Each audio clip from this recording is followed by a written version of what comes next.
Meus irmãos, considerem motivo de grande alegria o fato de passarem por diversas provações, pois vocês sabem que a prova da sua fé produz perseverança. E a perseverança deve ter ação completa a fim de que vocês sejam maduros e íntegros, sem lhes faltar coisa alguma. Se algum de vocês tem falta de sabedoria, peça-a a Deus, que a todos dá livremente, de boa vontade, e lhe será concedida.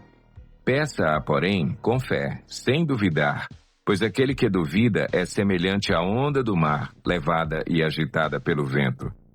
Não pense tal pessoa que receberá coisa alguma do Senhor, pois tem mente dividida e é instável em tudo o que faz. O irmão de condição humilde deve orgulhar-se quando estiver em elevada posição. E o rico deve orgulhar-se caso passe a viver em condição humilde, porque o rico passará como a flor do campo. Pois o sol se levanta, traz o calor e seca a planta. Cai então a sua flor e a sua beleza é destruída. Da mesma forma, o rico murchará em meio aos seus afazeres. Feliz é o homem que persevera na provação, porque depois de aprovado, receberá a coroa da vida que Deus prometeu aos que o amam. Quando alguém for tentado, jamais deverá dizer, estou sendo tentado por Deus, pois Deus não pode ser tentado pelo mal, e a ninguém tenta. Cada um, porém, é tentado pelo próprio mau desejo, sendo por este arrastado e seduzido. Então esse desejo, tendo concebido, dá à luz o pecado, e o pecado, após ter se consumado, gera a morte. Meus amados irmãos, não se deixem enganar. Toda boa dádiva e todo dom perfeito vem do alto, descendo do Pai das luzes, que não muda como sombras inconstantes. Por sua decisão, ele nos gerou pela palavra da verdade, a fim de sermos como que os primeiros frutos de tudo o que ele criou. Meus amados irmãos, tenham isto em mente.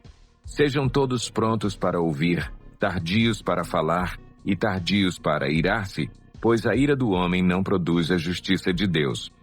Portanto, livrem-se de toda impureza moral e da maldade que prevalece e aceitem humildemente a palavra implantada em vocês, a qual é poderosa para salvá-los. Sejam praticantes da palavra e não apenas ouvintes, enganando-se a si mesmos. Aquele que ouve a palavra, mas não a põe em prática, é semelhante a um homem que olha a sua face num espelho e, depois de olhar para si mesmo, sai e logo esquece a sua aparência. Mas o homem que observa atentamente a lei perfeita, que traz a liberdade, e persevera na prática dessa lei, não esquecendo o que ouviu, mas praticando-o, será feliz naquilo que fizer. Se alguém se considera religioso, mas não refreia a sua língua, engana-se a si mesmo. Sua religião não tem valor algum. A religião que Deus, o nosso Pai, aceita como pura e imaculada é esta: cuidar dos órfãos e das viúvas em suas dificuldades e não se deixar corromper pelo mundo. Meus irmãos, como crentes em nosso glorioso Senhor Jesus Cristo, não façam diferença entre as pessoas, tratando-as com parcialidade. Suponham que na reunião de vocês entre um homem com anel de ouro e roupas finas, e também entre um pobre com roupas velhas e sujas.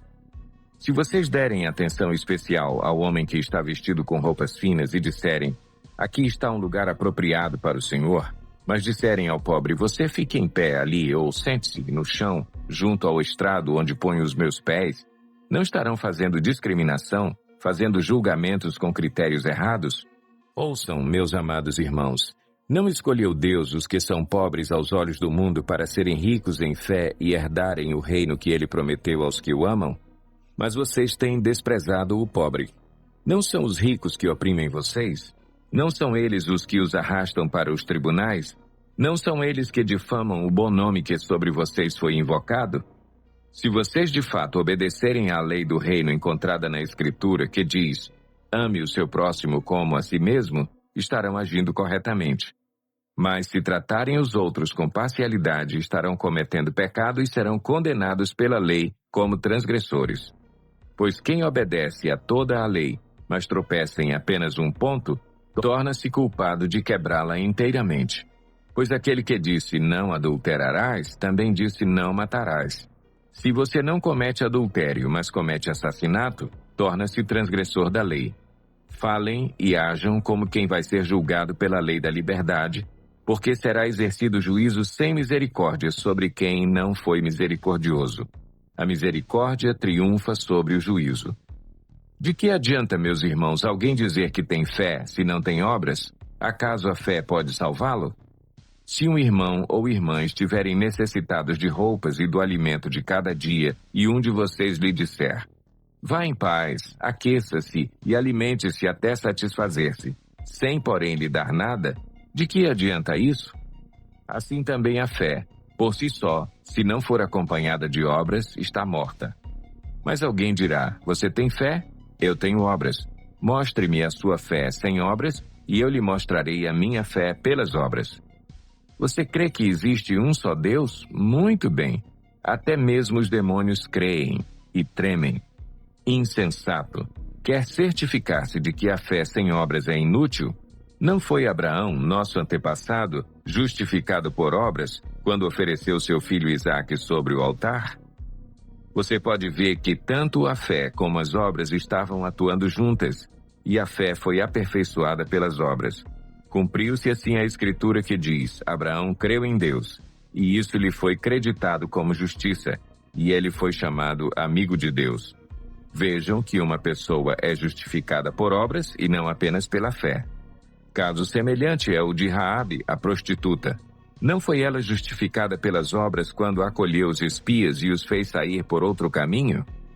Assim como o corpo sem espírito está morto, também a fé sem obras está morta.